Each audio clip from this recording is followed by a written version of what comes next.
వెళ్ళమంటే వెళ్ళిపోతాను మీ ఇష్టం. I have to do this. ఇటు వెళ్ళిపోమంటే ఇటు వెళ్ళిపోతాను. You have no right to arrest me. I have right to an advocate. ఎవరు చెప్పి ఇన్ రైటింగ్ ఏంటి నాకు పద్ధతి కాదు కదా. మర్యాదగా మీతో కోఆపరేట్ చేస్తుంటే మీరు ఇంతమందిని పెట్టి హడావుడి ఎందుకు చెప్పండి.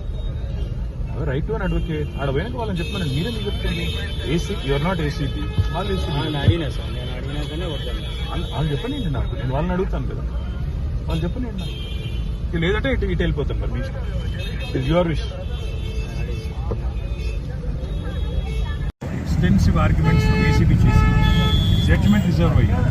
జడ్జిమెంట్ రిజర్వ్ అయిన తర్వాత పిలిచి అవసరం వెళ్ళి పిలిచాను, అయినా వచ్చినాక మీరు నా లాయర్ రాకూడదు అంటే నేను ఇన్ రైటింగ్ ఇవ్వండి, నేను లాయర్ రాకూడదు ఇన్ రైటింగ్ ఇవ్వండి, నేను ఉంటాను ఇక్కడే వెయిట్ చేస్తాను. రోడ్డు మీద ఇక్కడ కూర్చొని ఇక్కడ ఇన్ రైటింగ్ ఇవ్వనంటే లాయర్ రావడానికి వీల్లేదు. లేదంటే మీరు ఉంటే వెళ్ళిపోతాను.